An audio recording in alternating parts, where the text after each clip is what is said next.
I was sitting at my kitchen table in our little townhouse in Mississauga, going over the monthly budget spreadsheet on my laptop, when my phone buzzed with a text message. I almost didn't look at it. I was deep in numbers, trying to figure out how we were going to cover the property tax payment coming up in 2 weeks, and my concentration was fully locked in. But the buzz came again. Then, a third time, I picked up my phone. It was from my husband, Marcus. I've been meaning to say this for a while. I'm not happy. I'm leaving. Don't call me. I need space. I'll have my lawyer contact you about the house. I read the message 3 times. Then I set the phone face down on the table, very carefully, as if it might shatter. I stared at my budget spreadsheet. The numbers blurred. I picked the phone back up and read the message again, thinking maybe I had misunderstood something. Maybe it was a joke. Maybe autocorrect had done something bizarre, and what he actually meant to say was something completely different. It was not a joke. It was not autocorrect. My name is Claire Beaumont Walsh. I was 32 years old when this happened, working as a dental hygienist at a clinic in Port Credit, doing a job I genuinely loved even though it never made us rich. Marcus and I had been together for 6 years, married for 3. We had a daughter named Zoe, who was 9 years old and, I say this with complete honesty, the most observant and quietly determined child I have ever encountered in my entire life. She got that from neither of us, frankly. She just came out of the womb, watching everything with those serious brown eyes, cataloging the world with a precision that made adults uncomfortable. Marcus had always been charming. That was the problem. Or maybe that was the gift, depending on which part of our story you're reading. He was an account manager at a mid-sized logistics firm downtown, good at schmoozing clients, good at making people feel special and seen. He'd done that to me when we first met at a mutual friend's cottage weekend near Collingwood. He'd handed me a glass of wine, asked me what I thought about the stars over Georgian Bay, and I was done. 6 months later, we were living together. 2 years after that, married. The house was the thing that concerned me most when I read that text message. We had bought it together 18 months ago, a 3-bedroom townhouse that we'd stretched ourselves to afford, both of our names on the mortgage. But the down payment had come almost entirely from money I had saved over 5 years of working, while Marcus had gone through a period of changing jobs repeatedly and burning through his own savings. I had put in $80,000 of my own money. Marcus had contributed $12,000. We didn't talk about that disparity, because Marcus didn't like talking about money, which I had always found slightly odd for someone who worked in business. I tried calling him that evening. Voicemail. I tried again. Voicemail. I sent a text asking him to at least come home so we could talk about Zoe, if nothing else, because she deserved better than to have her father vanish with a text message. No response.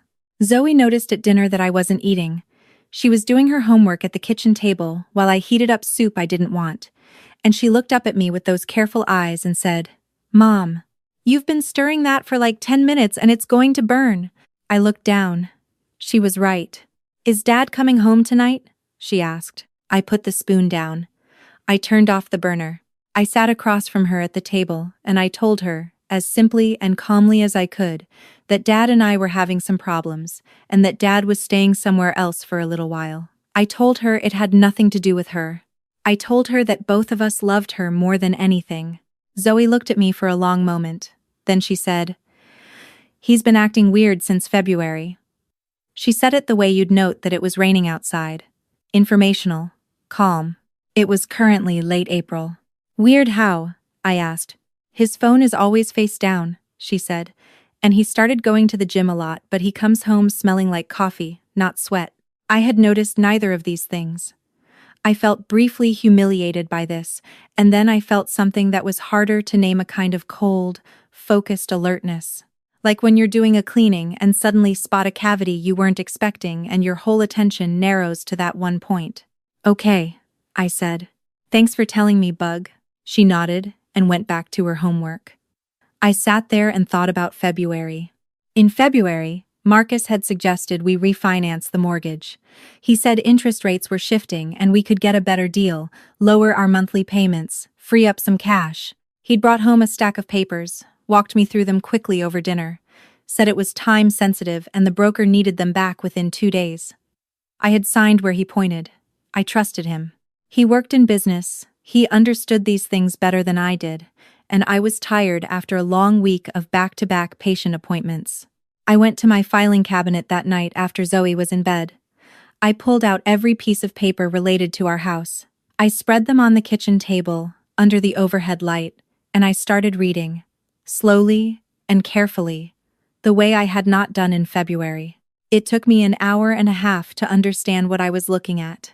Marcus had refinanced the mortgage, yes, but the new mortgage was for $40,000 more than the remaining balance on the original one. That extra $40,000 had been released as a lump sum, a cash-out refinance. It had been deposited into our joint account in early March. Our joint account currently held $217. I checked our savings account next. Empty. I checked the TFSA we'd set up together. Empty. I sat very still at the kitchen table for a very long time. Then I got up, went to the bathroom, splashed cold water on my face, looked at myself in the mirror, and said out loud, "Okay, Claire. Think." The next morning I called in sick to the clinic for the first time in 2 years, dropped Zoe at school, and went to our bank in person. I sat across from a very kind advisor named Priya, who pulled up our accounts and confirmed, gently, what I had already pieced together. In March, $41,000 had been transferred out of our joint account in 4 separate transactions over the course of 2 weeks. The transfers had gone to an account I didn't recognize. "Can you tell me whose account that is?" I asked. "I'm not able to share that information," Priya said, "but I can tell you that the transfers were authorized using credentials associated with your account. Marcus's login, not mine." I asked Priya to help me understand my options. She was incredibly patient. She explained that because my name was on the mortgage, I was equally liable for the increased debt. She explained that because the account was joint, the withdrawals were technically legal, even though they were obviously not made with my consent. She told me I should speak with a family lawyer as soon as possible, and that she could put a flag on the account to require dual authorization for any future large transactions. I thanked her. I left the bank. I sat in my car in the parking lot on Lakeshore Road and watched a streetcar go by and thought about the fact that I was 32 years old, the sole caregiver for a 9-year-old, holding a mortgage that was now $40,000 deeper than it should have been, with $217 in my account, and a husband who had turned off his phone. I called my sister that evening. She drove over from Oakville and sat with me at the kitchen table while Zoe slept, and we went through everything together. My sister is a practical person, which is what I needed. She told me to document everything, call a lawyer in the morning, and not to make any sudden moves with the house or accounts until I had legal advice. She also quietly slid $300 cash across the table to me and told me it was for groceries, and I was not to argue about it. I did not argue about it. I spent the next 2 weeks moving through my days like I was walking through fog. I went to work. I smiled at patients. I made Zoe's lunches and helped her with her reading assignments, and went to her soccer practice on Saturday mornings, and sat on the cold metal bleachers, pretending to be a normal person. At night I couldn't sleep.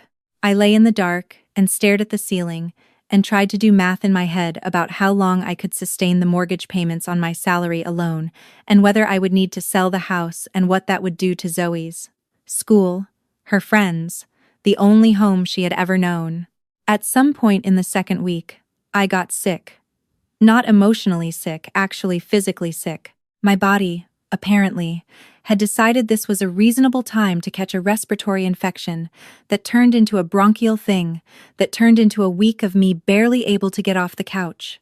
My sister came and stayed with us, taking Zoe to school and handling the logistics of the house, while I alternated between sleeping and staring at the ceiling and coughing in a way that alarmed everyone, including me. On the 4th day of this, Zoe came and sat on the edge of my bed. She was still in her school uniform, which meant my sister had just picked her up. She looked at me with that precise, evaluating gaze she had, the one that always made me feel like she was reading a document. "Mom," she said, "are we going to lose the house?" "No," I said. which was the most honest answer I could give, because I genuinely did not know, and no was what I was working toward. Is it because of the money Dad took? I looked at her. What do you know about that? I heard you and Aunt Renee talking, she said. Not apologetic about it, just factual. You said he took $40,000 from the refinance. I closed my eyes for a second. Then I said, Zoe, I'm going to figure this out, I promise you. But it's going to take a little time. She nodded slowly. She sat there for another moment, and then she said, I have an idea. Bug, you're 9. I know, she said. Do you want to hear it or not? I looked at her. I said, tell me. She told me. I lay there in my bed, wrapped in blankets, running a slight fever, and I listened to my 9-year-old daughter lay out a plan that was, I have to say, significantly more coherent than anything I had managed to produce in 2 weeks of sleepless catastrophizing. When she was done, I asked her 3 questions to make sure I understood it correctly. She answered all 3 without hesitation. Zoe, I said, when did you think of this? The day after Dad left, she said. I've been waiting for you to feel better enough to hear it. What Zoe had done, in the 10 days I had been sick and barely functional, was this. She had gotten into my email on the family iPad.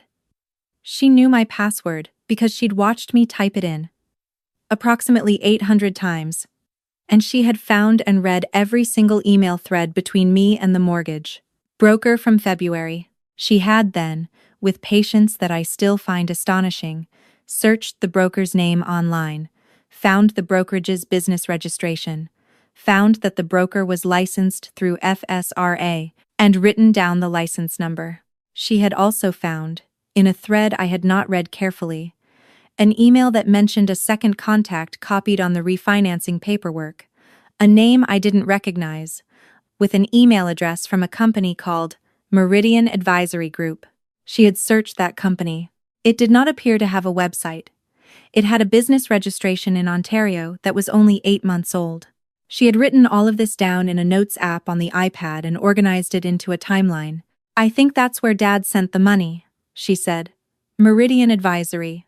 I think it might be a fake company. I sat up in bed. My head swam a little.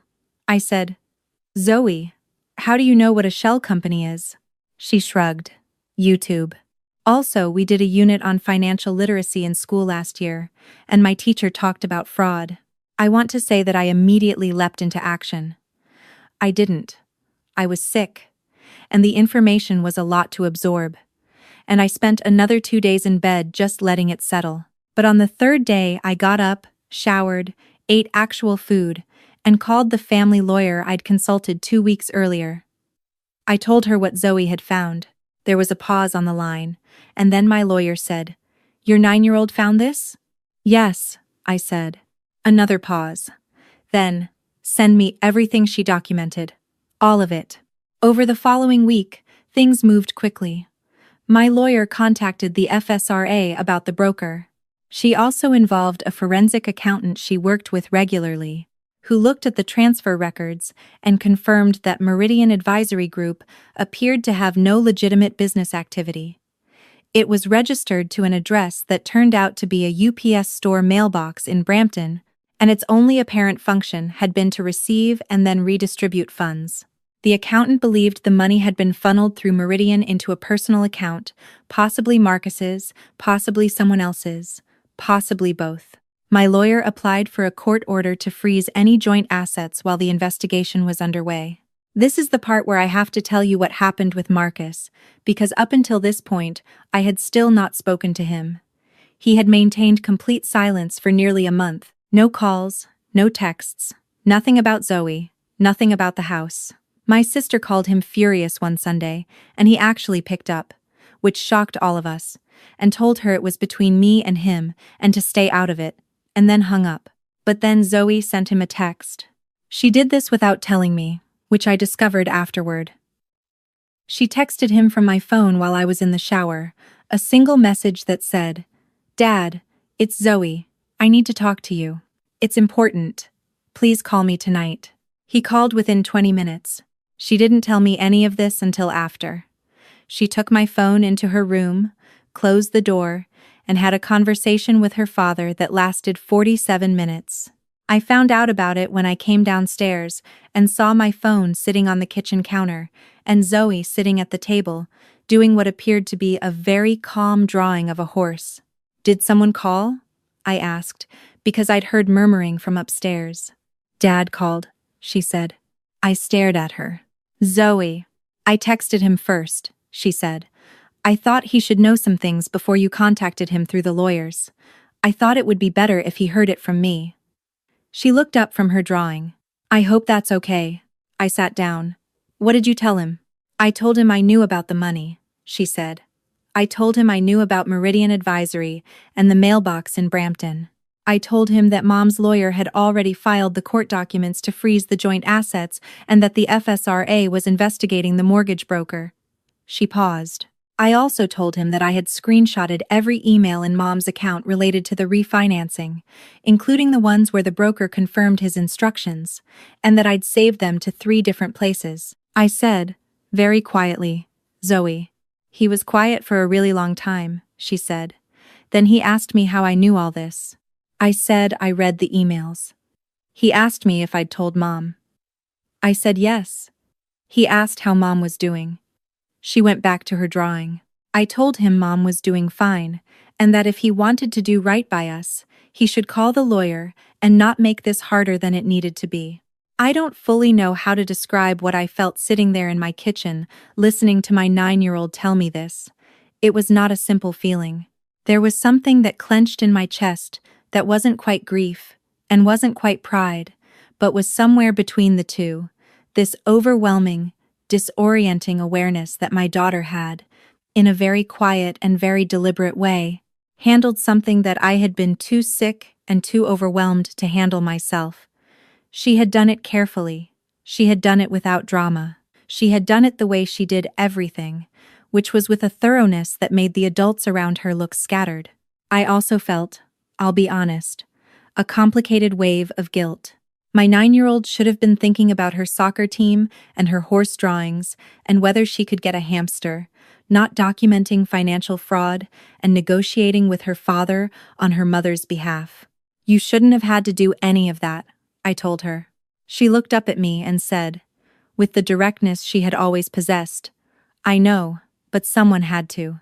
Marcus called my lawyer's office 2 days later. He didn't admit to everything people in his position rarely do immediately, but he agreed to enter mediation, and he agreed to the asset freeze, which my lawyer said was significant. It meant he was aware that fighting it would be worse for him. The forensic accountant continued working.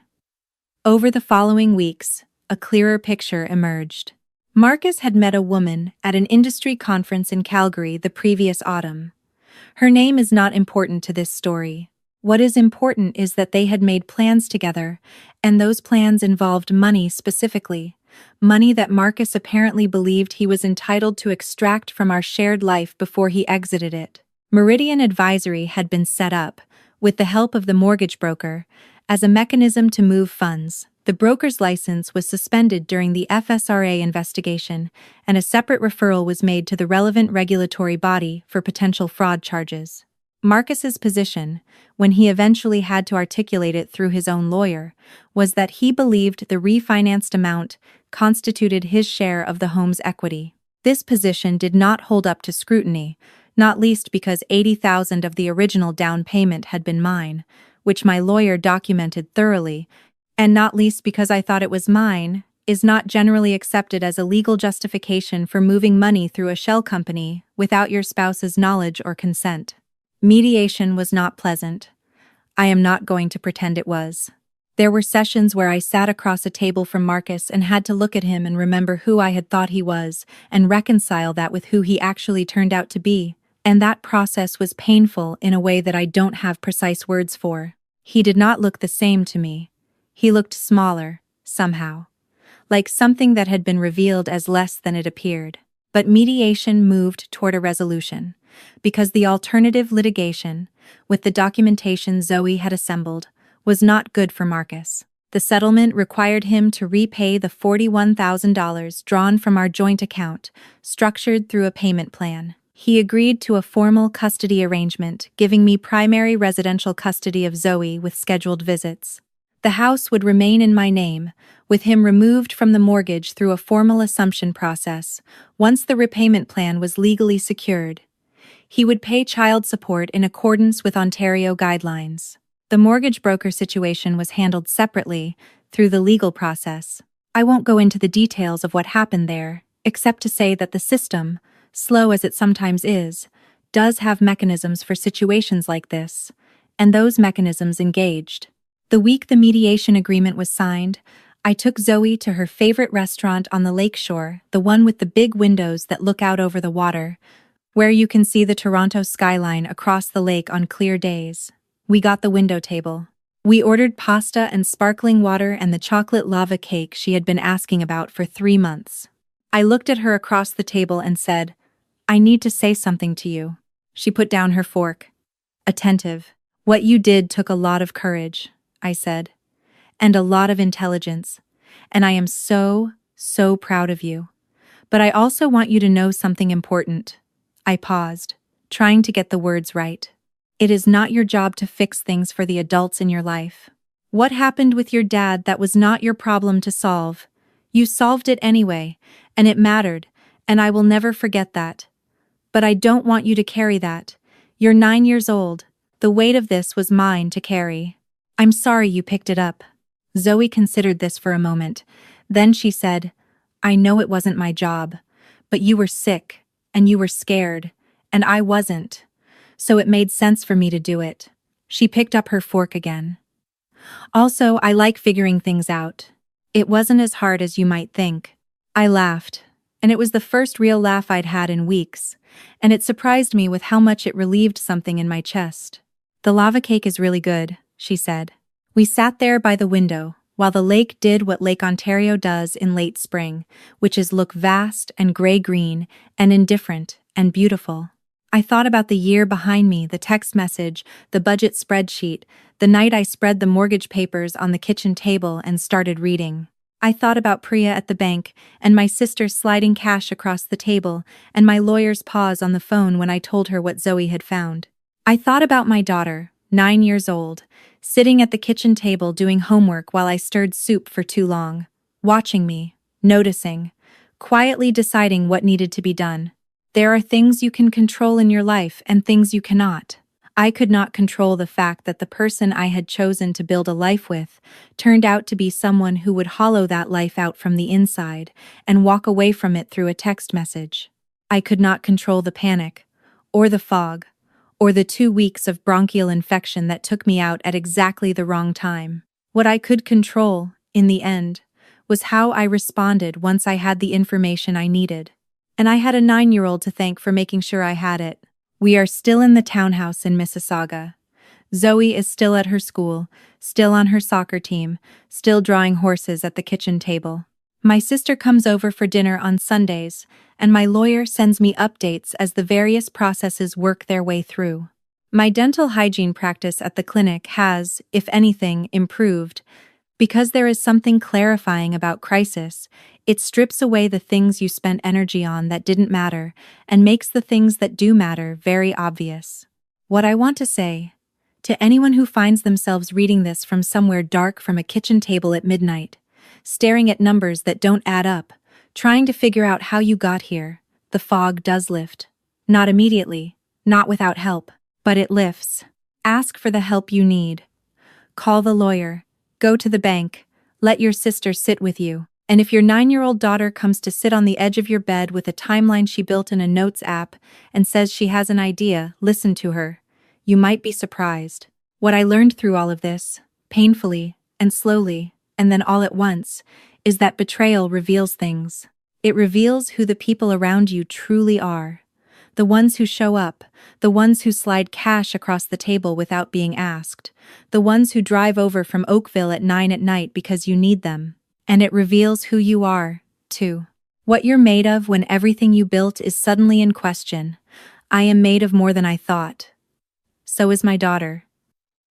So, probably, are you. Money can be replaced.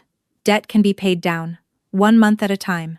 Trust, once broken, takes longer, and I won't pretend otherwise. I am still, carefully, rebuilding the part of me that trusted easily, and I think that's probably wise. But I am rebuilding. That is the point.